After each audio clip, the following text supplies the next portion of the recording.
Here we go.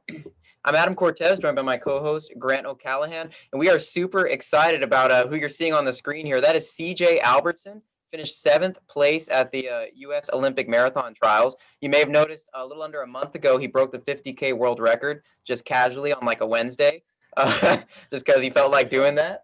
And then he ran a 2:09 high marathon on a treadmill, and that would be the world record by 7 minutes, but I don't think you're interested in ratifying it, right? No. But that's pretty cool, man, just to do that casually and then I don't need it. yeah, whatever. But yeah, he's kind of got a reputation as like the king of Strava, CJ, because he'll drop these crazy 30, 35-mile runs just for fun. So CJ, thank you for joining us. We're super stoked to have you here. Yeah, thanks for having me. It's fun to be on, and hopefully we'll have a interesting, fun conversation.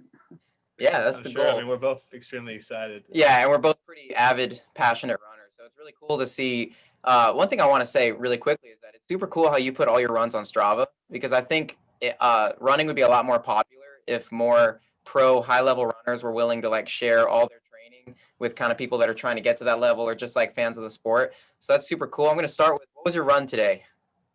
I ran 14 miles this morning, and then I'll run a little bit this afternoon. Okay, little double. And I saw your workout yesterday. It was like the Michigan, what it's called? The lumberjack workout. It was like 2 miles, or 4x4. Yeah. 2 miles, 4x400, 2 miles, 4x400, right? Yeah. So I did that with my brother-in-law. He's a 2:14 marathoner. He also helped me out in the 50K and did about 20 miles of pacing. But yeah, we did that out on the track, so that was fun. I haven't done tons of speed work this build up, but that workout went. I felt really good for the limited amount of work I've done at those paces. It felt pretty good and pretty smooth. And so I think as I fine-tune some things these last 3.5 weeks before the marathon project, I'm pretty excited to see how things go, and definitely feeling in a good spot right now. And that workout was fun and encouraging. Yeah, I saw it. The last 400 was sub 60, so I probably feel pretty good about that. Just the sheer volume to be able to drop that with Yeah, and in the middle of a 120-mile week to just be able to drop sub 60 to 400 is pretty impressive. Yeah, so I would feel good about your chances. That a good segue into the next question of like, how excited are you for that race? What are your goals like going into it? I know it's just cool to be racing, I'm sure. Like, what's the plan at the marathon project? Yeah, so for the marathon project, it's just good to get out there and have a race. There hasn't been too many of them. I haven't raced since the Olympic trials, so just being able to be in a pack again, be with a group of guys running really fast, is just going to be fun and exciting, and just a great opportunity to compete. It's going to be paced really fast. We just got the pacing, protocols or what the pacers are going to go out at, and there'll be a group going at 2:09 flat pace. So that will be fun. I've never gone out at that pace, and I've never ran in a marathon that's been paced. So just being in that environment where it's going to be set up to run fast will just be a good opportunity for me. And then a lot of great guys that I can compete against. Obviously, I want to run fast, and I think I can run under 2:10, maybe even sub 2:09 if I'm having a great day and everything goes right with the pacing and the race, and just all the stars align. But I mean, the main thing, I want to just compete and try to win, and just beat a pretty talented field. So that's what I'm going into it, just getting some good race experience, while also hopefully getting the chance to run fast as well. Yeah, awesome. I mean, we both I've been talking about it, and we both kind of feel like you have a really good shot at winning, especially based on what we've been seeing on Strava, and especially that treadmill marathon that people have really been talking about. I mean, that effort was insane. I mean, there seems to be no reason why you can't win. Like, Yeah, I mean, I kind of wanted to ask about that. Just like, so was that planned, or you just woke up and you were like, let's do it, like sub 2:10 on a treadmill? Like, what was the rationale going into that? Well, first, I don't know if I'd draw too many conclusions from that run. I mean, it's hard to. Yeah, I mean, it's fun to like speculate what that run means, but I mean, it's who knows really? It's on a treadmill, and who knows how accurate it is? You know, we don't really know, but it is fun, and it's fun for me too. But yeah, so basically that day I woke up and I planned to do a long run, you know, just a normal run on the roads. I was a little like tired when I woke up, and it was cold, and I hadn't gotten great sleep like the nights leading up to it, I think. And I don't know, I was just not feeling super motivated to go like hammer a long run outside by myself, and just, you know, doing all the prep work, like setting out my bottles and everything. And then the air was also, it wasn't terrible, but it was like in the AQI was like 130, which is like in the orange zone, which isn't good. And it was a little like hazy out. But for Fresno, where I'm from, it's like that's kind of normal. Not so much in the fall. It usually clears up pretty well, but we just had a bad day. So it's just kind of a combination of factors. I'm like, oh, I'll stay on the treadmill today. And then it kind of popped in my mind, oh, maybe I'll run 210 or under 210. And that was kind of like a joke. But then I'm like, oh, I'll just set it at 1.5%, because that's what they say is like about even for that pace and air resistance and all that. And then I'll just set it at 4:58 pace and just kind of run. And then about like a few miles in, I was like, oh, this is pretty hard. I haven't run under 5-minute pace like too much, so it felt a little uncomfortable. And then around like the half marathon mark, it was like it wasn't feeling that easy. But then like once you get to like 18 miles, I'm like, oh, I guess I'll finish. And then I got to a marathon, like as I got to like mile 24, 25, I started feeling really, really good. And then when I got to mile 26, I had picked up the pace to as fast as my treadmill would go, which is 4:48 pace. And I'm just like, I just feel so good. I just kind of kept running, and that's why I added on the extra mile. But yeah, so it was half planned and half just like, well, no, it wasn't planned at all like the day before, but the day I woke up, and by the time I actually got onto the treadmill, it was in the back of my mind that maybe I'd do it, but I think it was more just, it was motivation to like get me to run hard.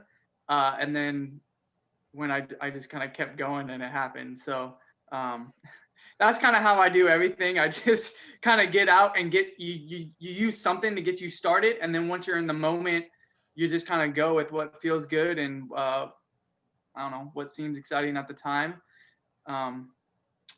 Yeah, so I don't know. That's just how I do things. But Yeah.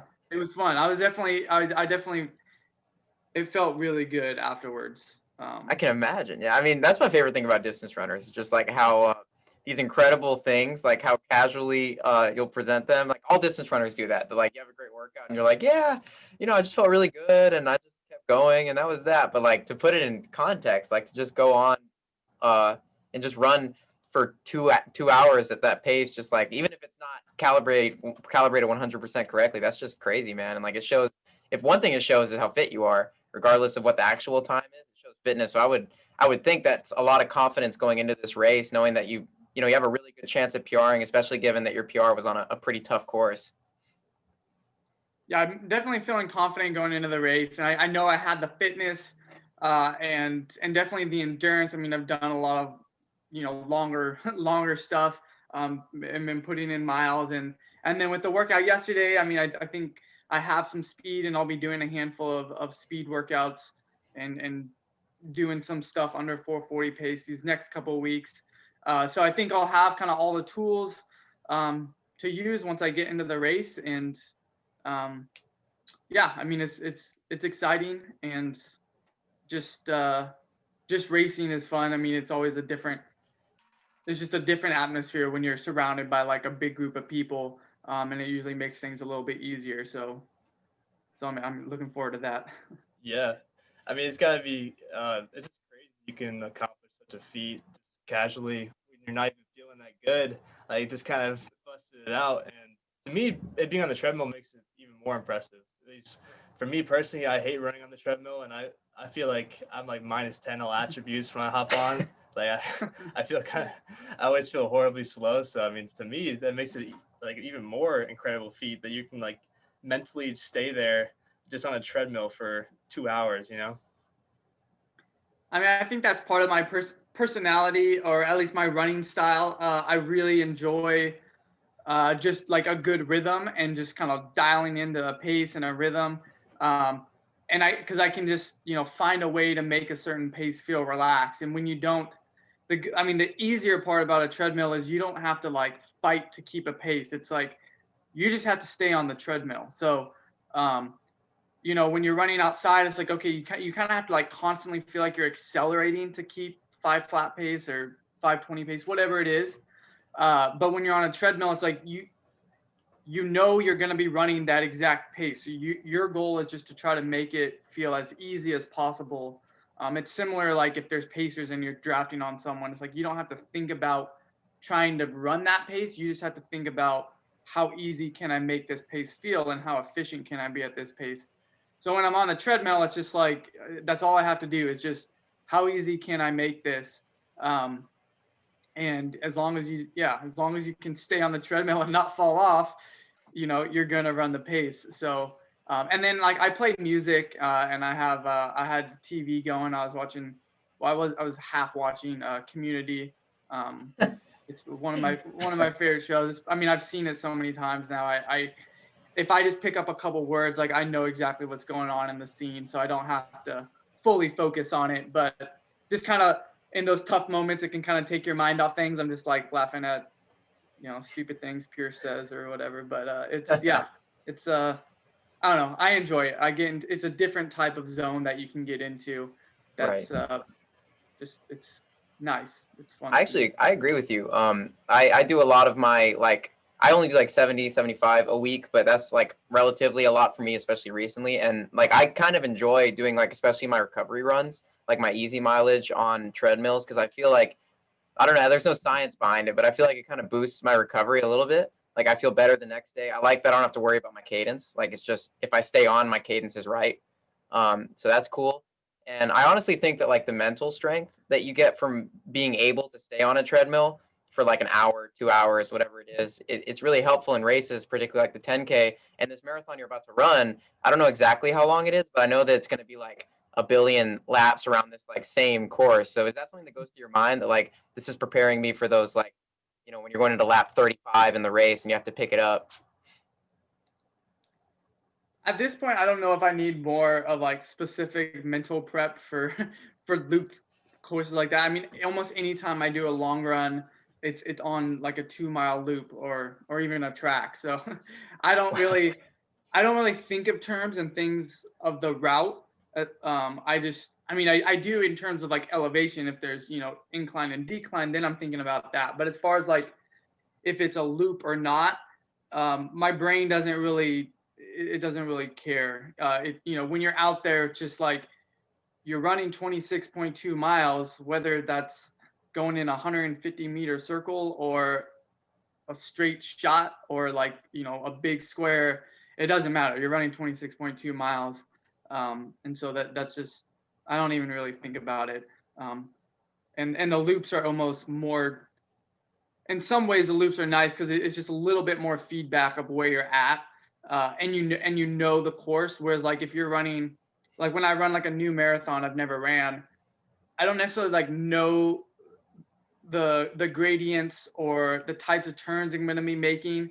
So there's some uncertainty in your brain about what's going to come up. Like, is there a little hole in the ground? Like, you don't know the terrain, but once you run the loop once, you know every detail of that loop. So if there's a 0.5% grade rise, like what turn, where to be at on the turn, if there's a little divot, everything. So after that first loop, it's like your mind doesn't have to worry about any of it. It can just shut off, go into autopilot, and you can just run. And that's where I think I'm at my best, where my mind's just doesn't have to worry about anything and I just run. And so I think the looped courses are probably better for me. So so if anything, I'd have to mentally prepare the opposite way, like just run like on some random new course that I've never seen before, to challenge my mind. Yeah, that's really interesting. I think your mentality is a lot closer to his than it is to mine. This man loves himself some loops. Like he'll run around the campus loop all day.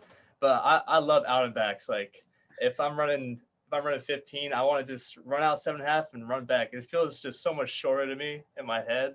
And also, I think I like the fact that like you're forced to do it because you're out there. I mean, you can't just teleport back. So I like that. Like loops just drive me crazy to no end.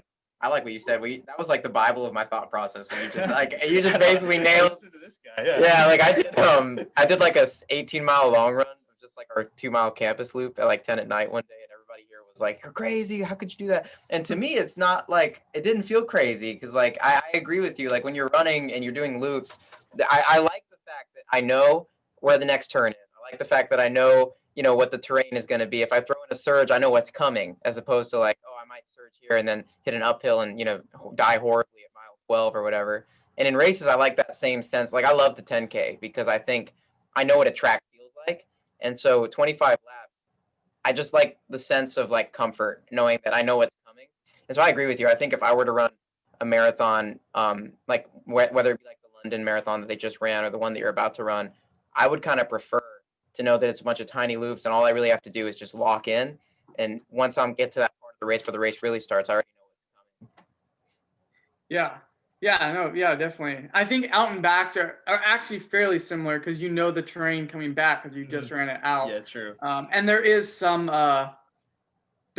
mental ease to know that like once you're out there, you just have to get back. So like there's no mental when you're running in loops, it's like, oh, I could stop right now.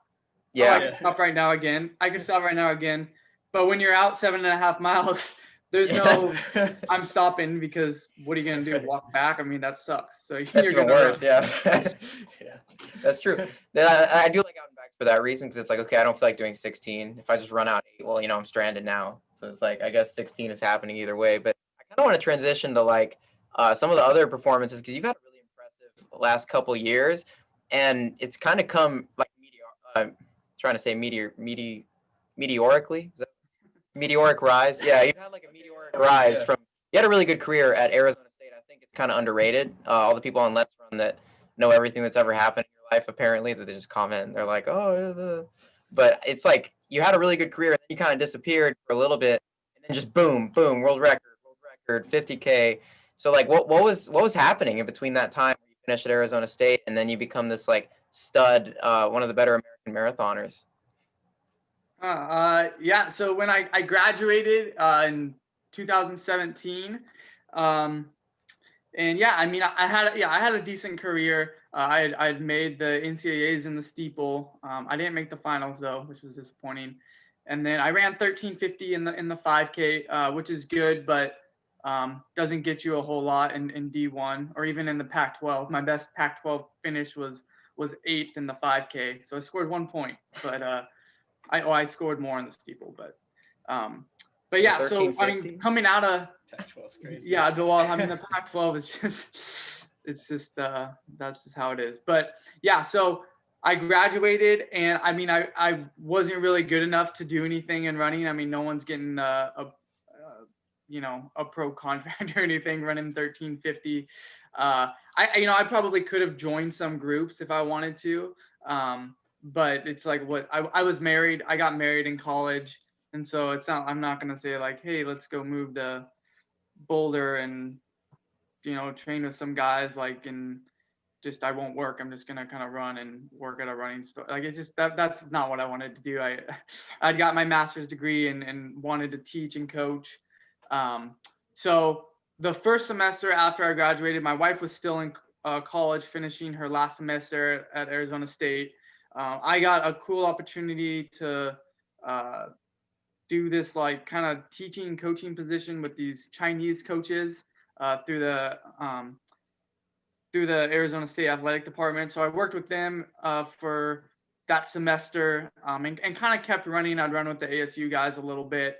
And then the next spring I was coaching at a high school and just substitute teaching and just running when I could. I mean, when I didn't want to run before I had to teach at I would have had to run at like 5 a.m. and I did that all through college and I was done with that. So I just try to like run, get in a few miles when like our team was practicing. So I was running 35, 40 miles a week. And then, we went to China to kind of visit that group of people that I had worked with. And then when I got back, I trained for a 5K. It is a local 5K. And then I decided I wanted to do the marathon, just for fun, and not like be a marathon runner. I just wanted to run our local marathon just because we have one, and I don't know, it just seemed fun at the time. So I started training for that, put in some decent miles for that. The long runs started to become real natural for me, and just kind of pushing the boundaries on those hard long runs. Yeah, and then I ran 2:17 just here in Fresno, and I probably wasn't expected by many people. I mean, I kind of, about halfway along my training process, I realized that I was probably gonna qualify for the trials, just because I was training really well. And then yeah, just kind of took off from there. I just was like, I don't really know how I ran this fast. And it just kind of came almost, I mean, I worked hard, but it kind of almost came easy. Like everything I did just felt really natural. So I just kind of stuck with it and was like, I'm going to see what I can do. Especially since I qualified for the trials, I got to, take a shot this next year and a quarter or 15 months from that initial marathon. But yeah, and then I got into some random races, the indoor world record, hopped in that I heard about it about 4 weeks before it was supposed to take place.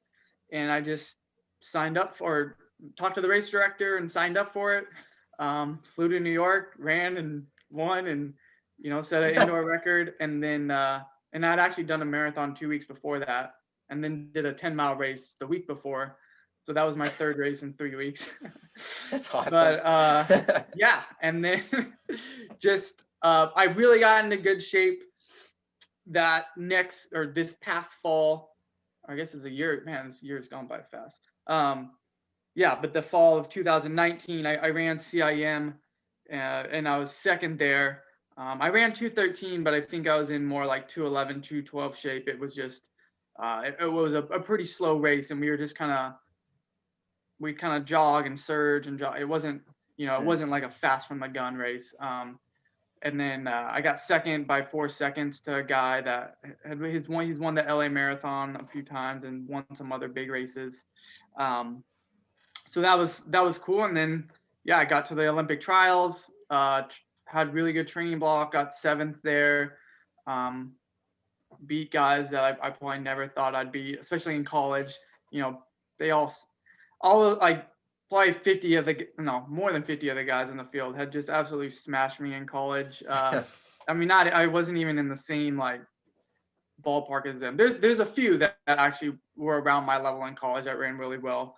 But for the most part, they were all a whole nother league above me. And so just finally getting to that level where I knew I could be good, but it actually happened. That was pretty motivating.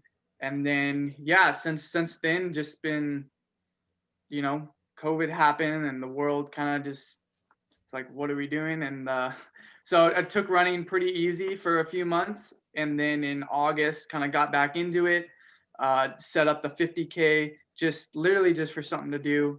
It's like, I got to do something. I need something to train for. And the 50K has always excited me. I like that over distance. And then, yeah, and I got a treadmill about, I think 5 weeks ago now. So that's why you've seen all these treadmill runs, because I have a new toy and It'll last about 5 more weeks.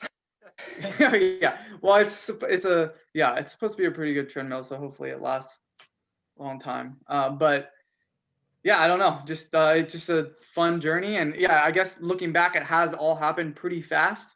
But I don't know. It's all come. It's felt natural at least, and it hasn't felt like I've had to like do something crazy in life to make this change. Just like I'm just living life, running, having fun, and I mean, working hard too. But just I don't know. Things are going well, I guess.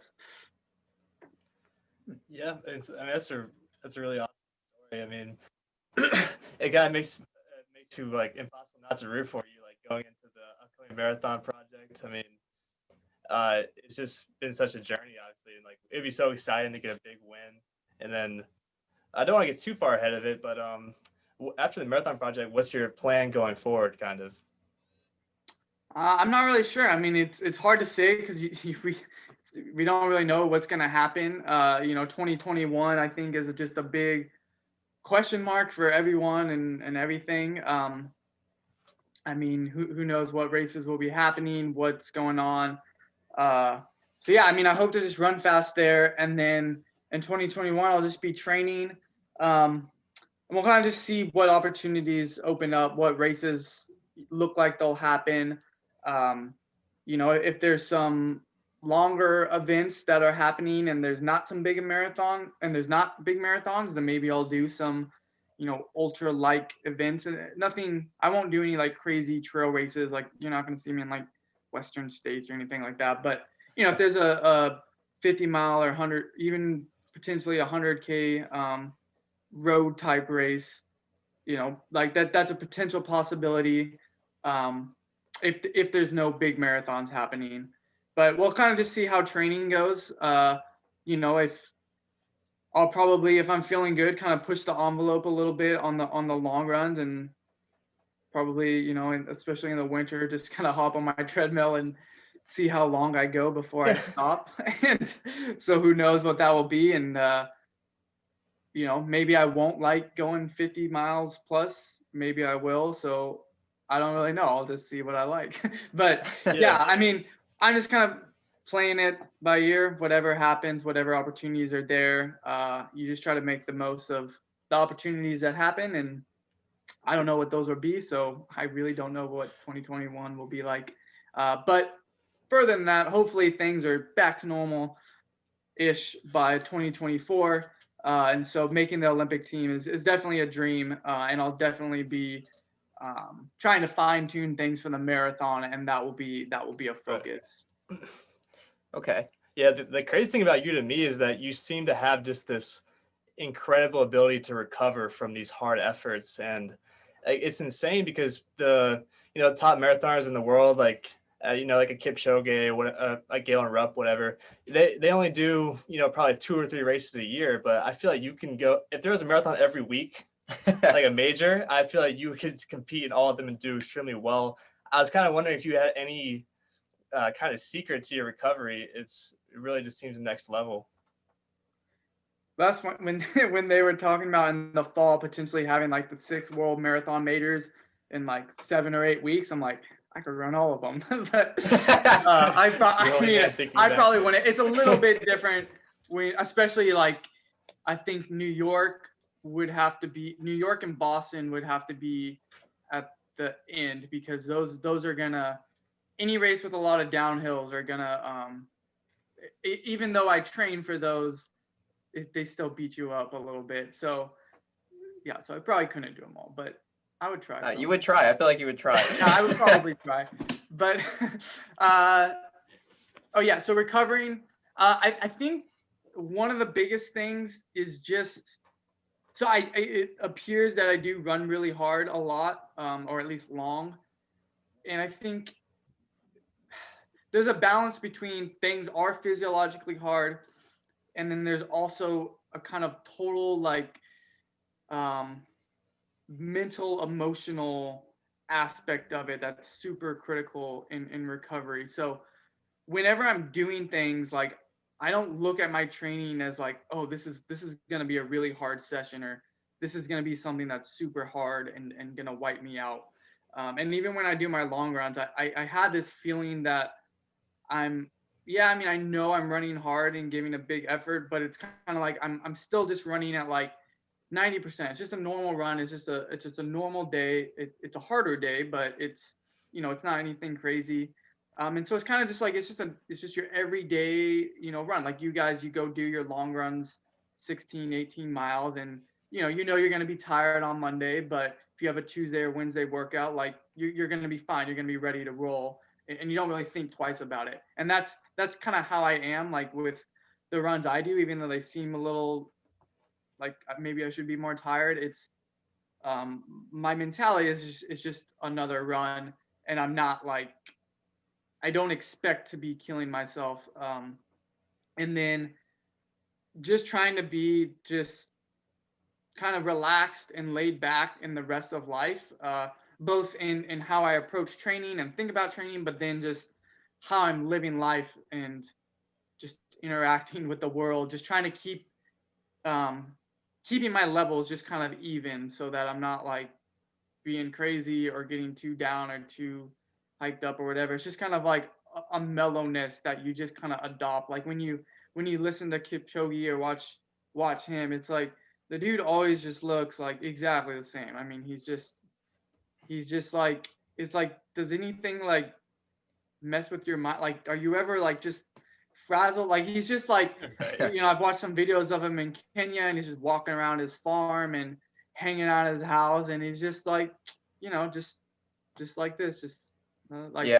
it's like, so I think developing that and learning how to, you still have to have some excitement and it has to be fun and you need to get pumped up and excited from time to time, and you are going to be frustrated and disappointed and have those negative emotions too, but trying to just keep those balanced, and keep those like expressing those, but then getting rid of them to where they're not lingering and eating away at you. And I feel like towards the later stages of high school and college, I would have feelings and emotions and maybe try not to deal with them or try not to think about them. And they were just like, they would linger with me for like days and weeks. And like, you just have all of this on you. And it's just like, you can't, it's just hard to, you can't really recover when you have all that. And it could be life things too. I mean, and some things are uncontrollable, but you just have life stressors, and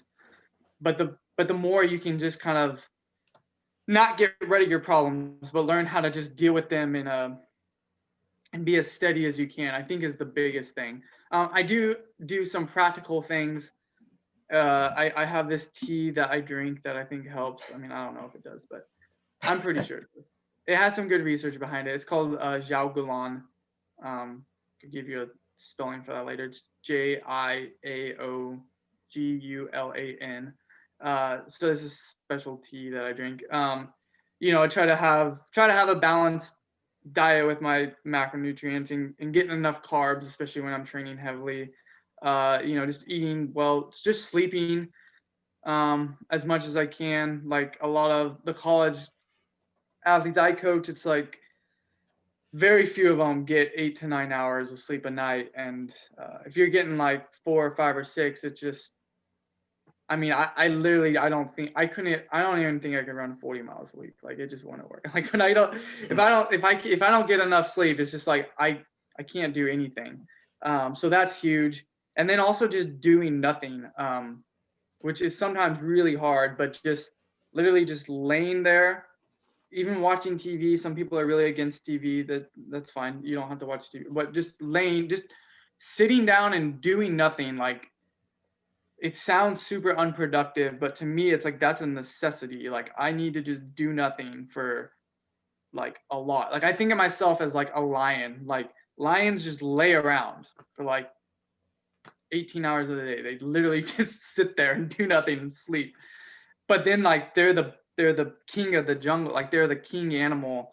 And they just, when they do something, it's like, that's a lion.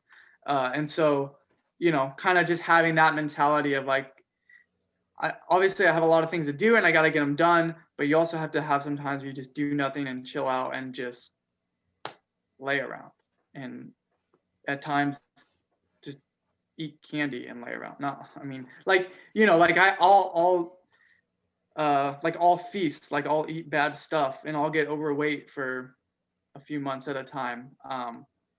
And partly because I just like to do that, but also I think there's a physiological hormonal effect of like, you can't be at race weight all year round. And for me, like I can't run 150 or 120 to 140 miles a week for 12 months of the year. I can do it for 3 months, but like the 3 months or the 3 to actually almost 6 months before this marathon block, I was running like 50 miles a week and just really chill.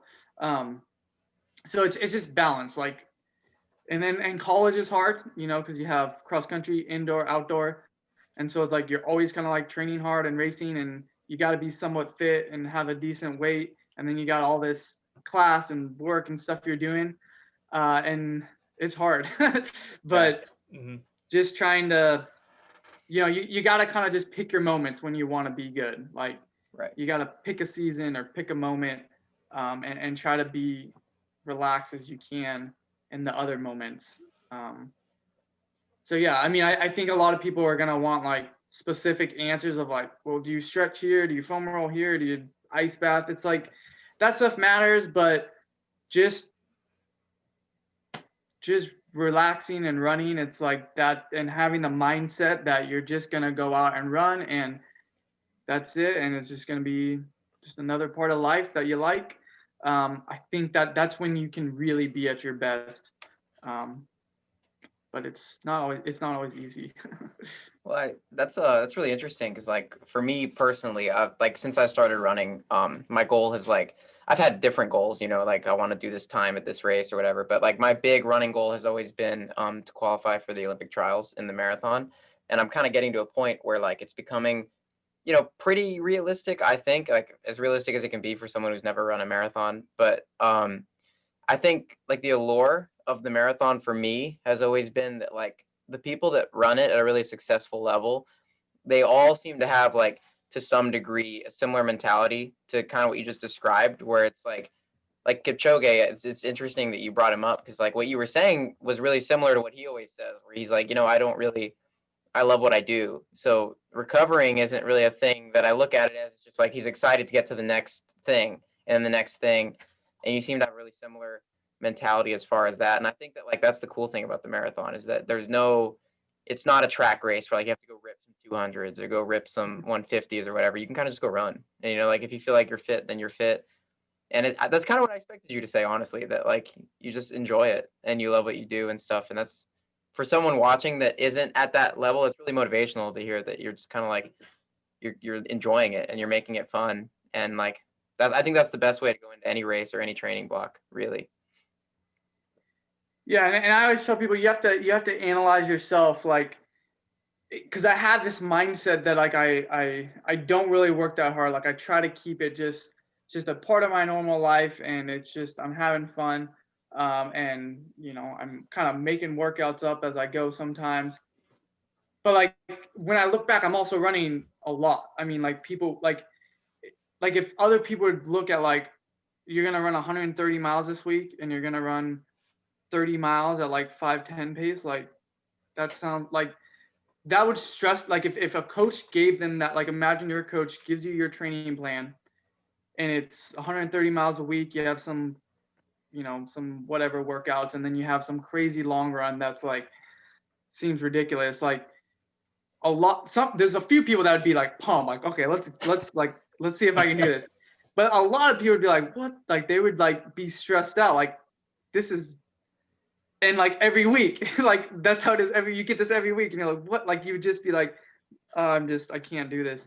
And so I think you have to know that you're doing the work, but it's just the mentality of how you're doing it. So like if you're one of those people that like, oh, if you're having fun and whatever, and that leads you to running like 3 days a week, 20 miles, it's like, okay, well, you're not going to be good. Like, if you're sleeping 5 hours a day, doing whatever, and running, 50 miles, like, and having some, just jogging around on your long runs because that's what feels good to you. It's like, you're just not going to be good. I mean, it just, so you have to know, like, you have to live in reality of like, okay, what it takes to be good, but then also have the mindset of like, okay, I can't force this. Like, I can't just be like, okay, this is what an elite runner does. This is how you be good. So I'm going to force my body to do this. Like, I'm going to go from 70 miles a week to 120 miles a week and just crush all these runs. And like, I'm just going to work hard and do it. And it's going to happen for me.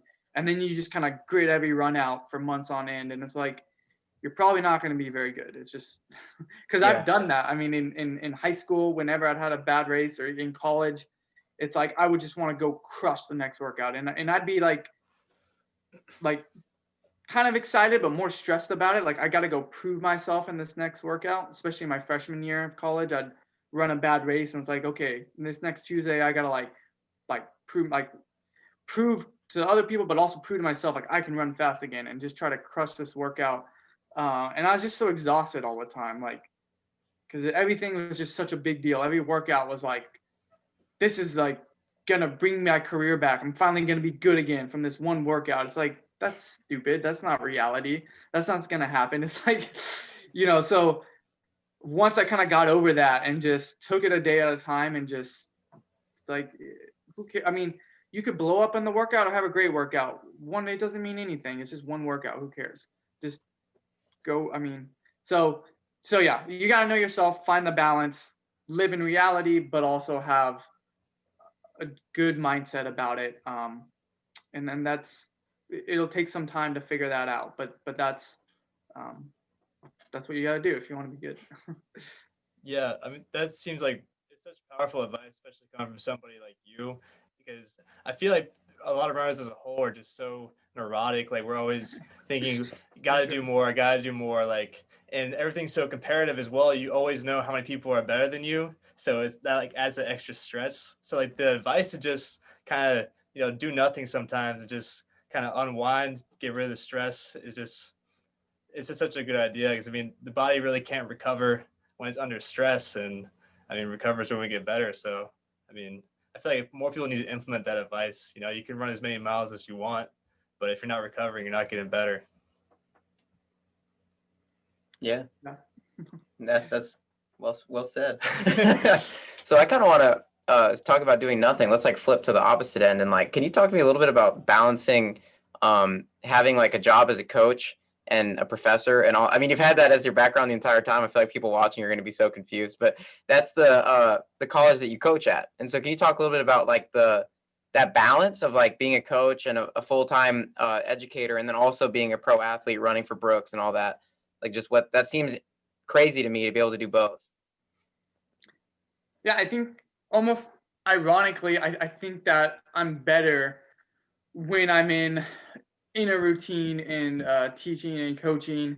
Over this summer when kind of everything shut down and I wasn't able to meet with my athletes or do anything coaching wise, I was teaching online. I mean, I've been teaching online, but it's different because you're not going into work and you're just you're doing things like this and grading a bunch of papers online and whatever. So it's just different, and you don't have that like structure. Like I'm not in a building lecturing at certain times and doing whatever. So it's harder for me. Like it's actually harder for me to train when I just have a full day open, because it's like I think it's not just me too. I think it's kind of human nature. When we have a whole day of nothing scheduled, it's so hard to do anything. Like sometimes there was a lot of days over summer.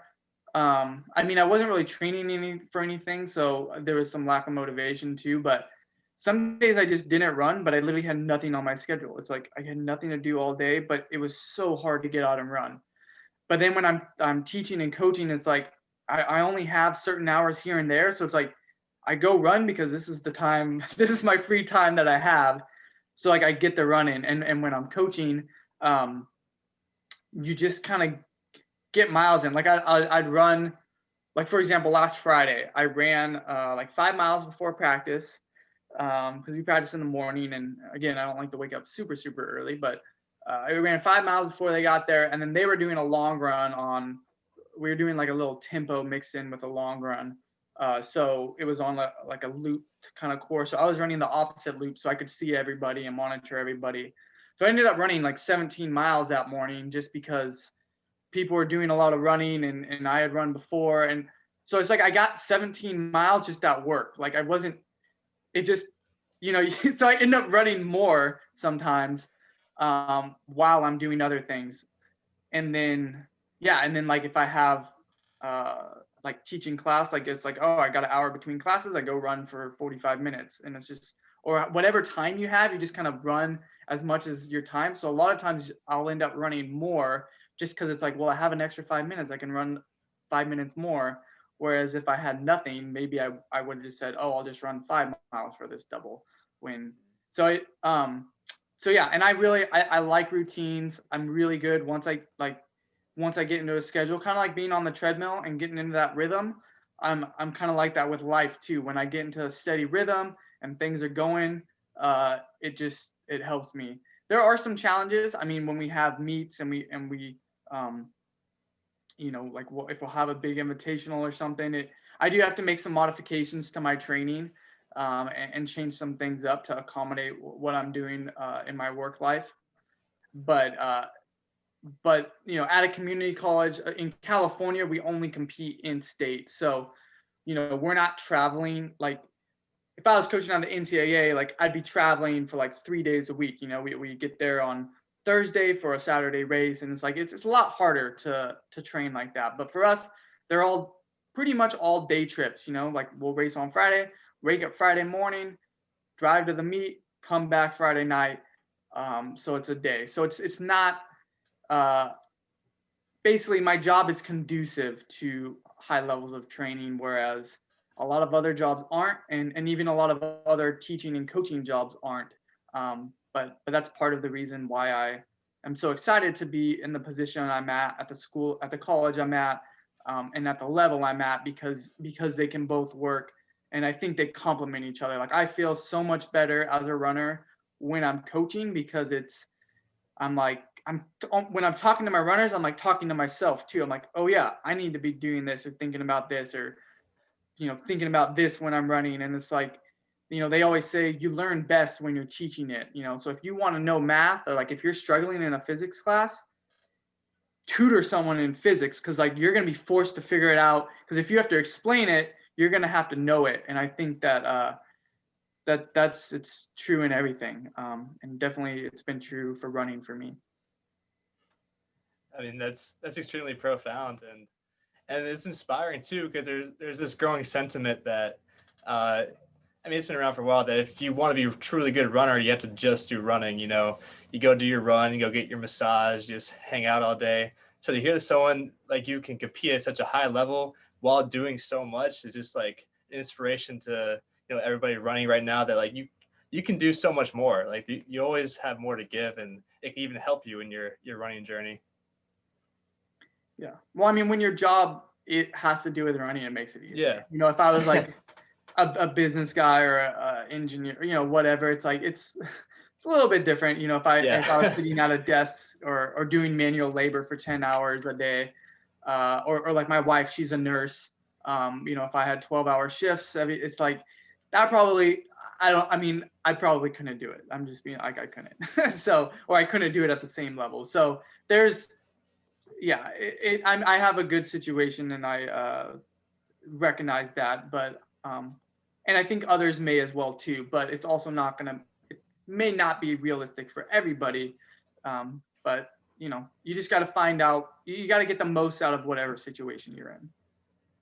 So what has been I guess wording it like, so you're sponsored by Brooks, and like what is their support? I know that was that a sponsorship you got right before the trials, or was it like how did that come about, your sponsorship with Brooks? Kind of. So they had a program called the Hometown Heroes. So basically the 12 months leading up to the trials, they basically it was pretty much almost like an open invite to like whoever had qualified for the trials, if they wanted to be like sponsored by Brooks. You basically got like gear, and then you basically got gear and some like stipends for stuff, and then like bonus if you did like super well. But so it was more just like support versus like a traditional sponsorship. So I had been working with them and getting their shoes and their new shoes and their carbon versions. So I had some relationships there. And then after the trials, I talked with them and some other shoe companies, and ultimately went with Brooks. And so it's been great to have a sponsor and to be able to have more support and more I guess of like a financial backing that allows me to like have the kind of freedom to do some things, and like buy a like treadmill, like I could like I have like it's easier to invest in running things, because it's like it's also like my job, and so that makes it easier, and just having ample amounts of running gear. I mean, in college, I was, or actually before I was with Brooks, I was just buying like $40 shoes off whatever clearance websites I could find, and then I think my racing flats for my first marathon were like $70, and my training shoes were $40, and I'd wear them out, as much as you could wear a shoe, I wore it. So that having now the best of the best stuff, and ample supplies of it, as well as, getting paid on top of that, is just like, makes it a lot easier. You still got to do the running, but I'm very thankful that I have this. We should ask about the carbon stuff, huh? Like that. Yeah, I didn't even think about that. So that's become, obviously, like in our sport, that's kind of the big thing is like carbon plated shoes and 4% here and 2% there and lab testing. What's your stance on all the carbon plated mumbo jumbo and everybody getting efficiency bonuses? I know Brooks has a pretty competitive carbon shoe out in the market right now. He loves the Hyperion Elite so far. Yeah, I bought it like 2.5 weeks ago. I really like it. I like that it's the Elite 2s. Yeah, the one with the DNA flash.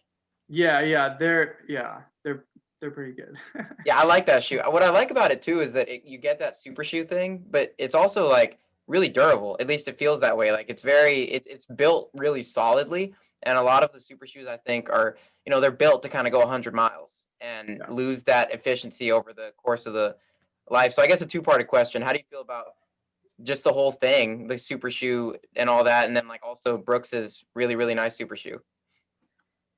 Yeah, the super shoes for me, or the super shoe, I don't particularly care or have an opinion. I mean, I think that people, I mean, there's one thing where it's like, if people have like these prototypes that only they have access to, I can see where like that can be a little unfair. Like if they have like some new technology that no one else can get, I can see how that can be, whatever. But they put in guidelines for that now. Like, shoes have to be on the market and accessible to people, to be allowed. So I think they've made the necessary rules that make it fair, or at least, just whatever. I don't know. So I think, but I mean, technology is going to progress, and like, I think the people that are focused on times and comparing things and records and all that, I can see how they can be like, oh, this is dumb. But it's like, that's not like, who cares? Like, just kind of get over that. I mean, people are racing each other. So if people are wearing the similar shoes, like, it doesn't matter. I mean, if we all ran barefoot, it wouldn't matter. Like, it's just, once we have access to similar stuff, it's just like you try to run and beat each other. And yeah, I mean, if we're all running a minute or two faster than we ran in the 2000s or the 90s, it's like, okay, yeah, I mean, like, maybe we shouldn't compare those times. Like, maybe we shouldn't compare the times from the 80s to the times now. Like, but I'm not really interested in those comparisons. I mean, they're fun, to sit around the couch and talk about them, but like, really, like, it doesn't matter. Like, right now, today, you're racing each other. So that's how I feel about it. It's like, you're looking at it wrong if you really care about the shoes. It's like, we're racing, person who wins. We all have the same stuff. Or, I mean, similar stuff. And then also, like, people are into like the spirit of the sport or whatever, and running should just be this like minimalist thing. It's like, that's just not how it is. I mean, any sport, any profession, anything in life, you have a collection of people. You have the world essentially like working together to create the best outcome. And so when you look at that in terms of running, you have the runner, and then you have coaches, and whether that's the runner's particular coach or just the coaches over the past hundreds of years that have developed training philosophy that, you're gaining insight from. You have nutrition advances and knowledge of biomechanics and all the researchers and scientists that have done that. I mean, you have research from all these different fields, and they all should be feeding into how can we become the fastest and train the best and race the best and have nutritional strategies, optimize those. And so it's like, that's how the world is. And so you can't just like try to take out aspects of that and say, no, running just needs to be this thing where you're just born and you run and you try to not engage in the world. It's like that.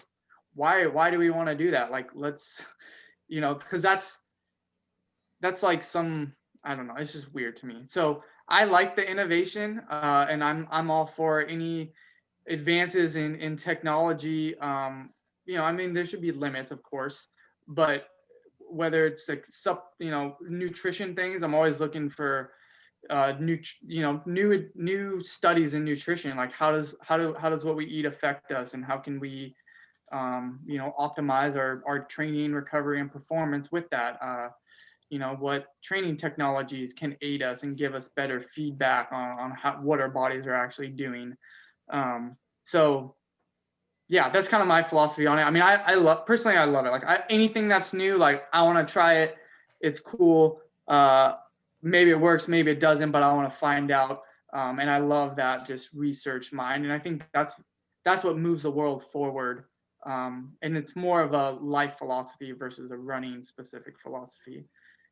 Specifically to the shoes, I mean, I love the Hyperion Elite shoes. They're great. As you were talking earlier, the durability, like I've had pairs.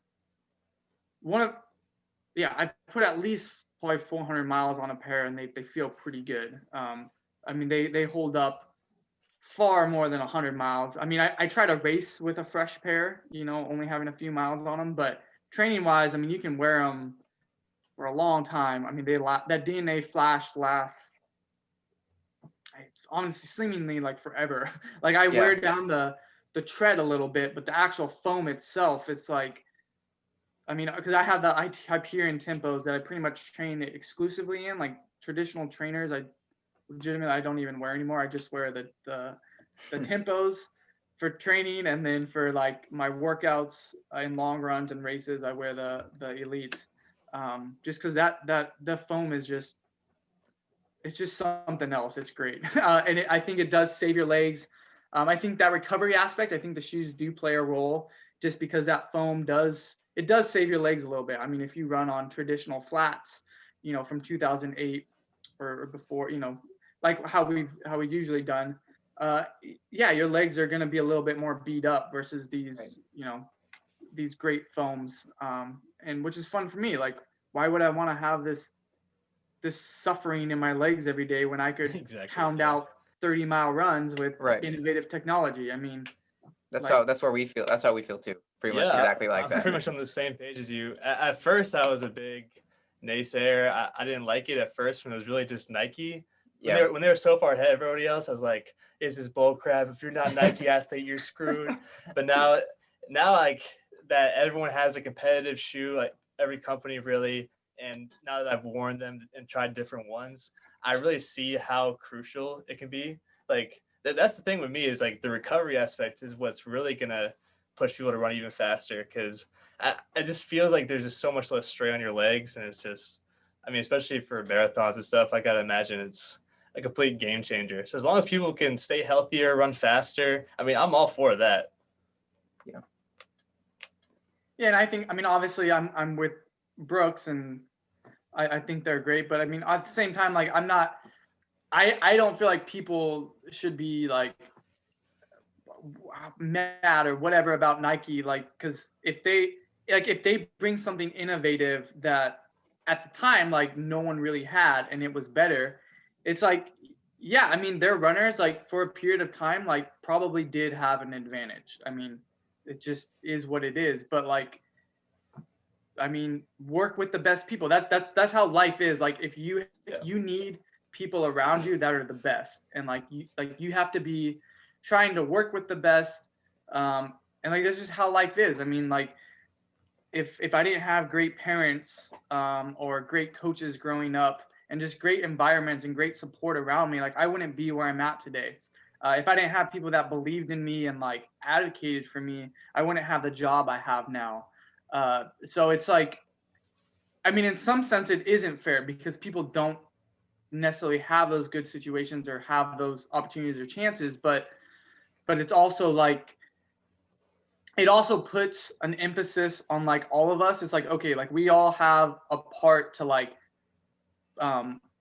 one, align ourselves with good people, but also like we bring benefits to other people that are relying on us to give them that good opportunity or that environment where they can be successful. So it's like we could like, again, I don't want to like promote Nike, but like we could be someone's like innovative Nike, like we're like maybe just being a college and like you're someone's like you know supporter or motivation to like be good and like get to that next level, or just look at life a little bit differently, or just something that helps them be the best person that they can be.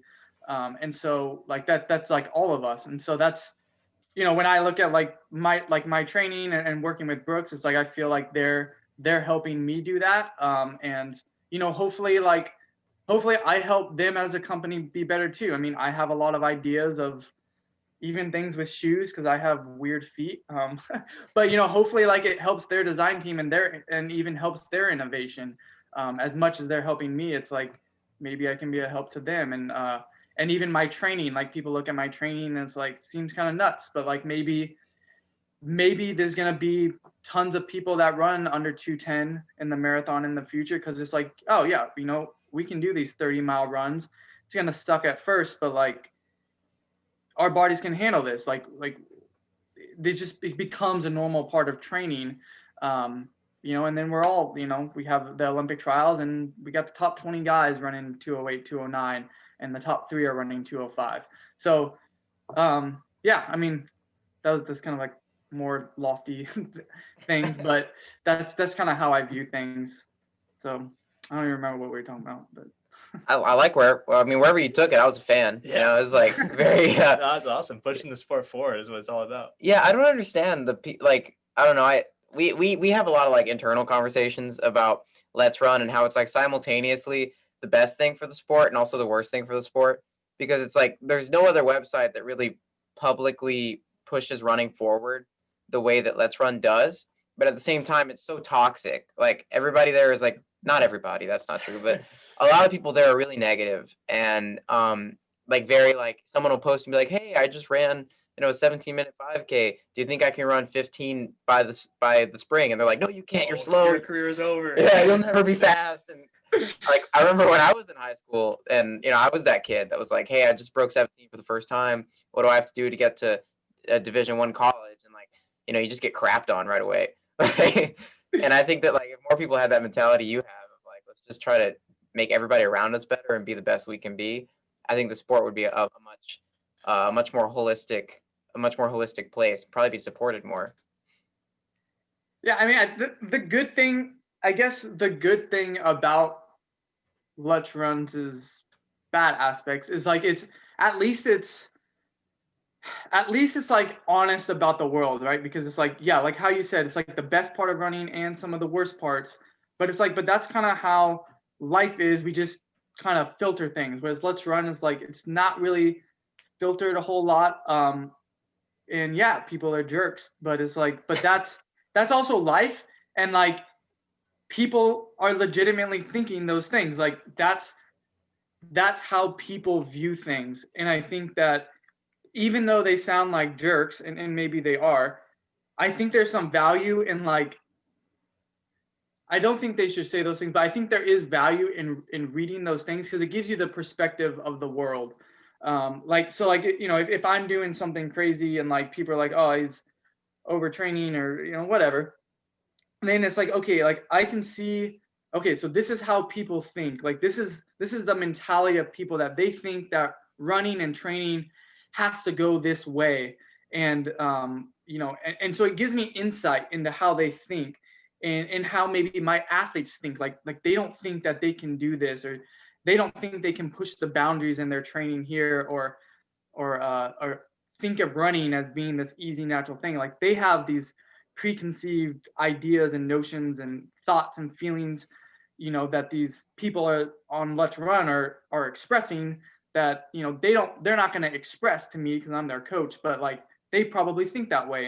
And a big portion of the world is more, we want to stick to refined kind of structures and what's been proven to work in training, and not really do some of these crazy things that seem dumb.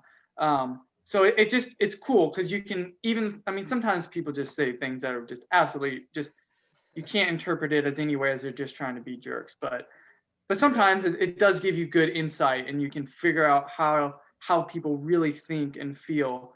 And so I do enjoy reading it, and even some of the there's a lot of like political or just like thoughts. You get topics about everything in the world for some reason. I don't know how that came to be, but whatever that is. And it's like, they're hard to read, honestly, because it's like, geez, wow.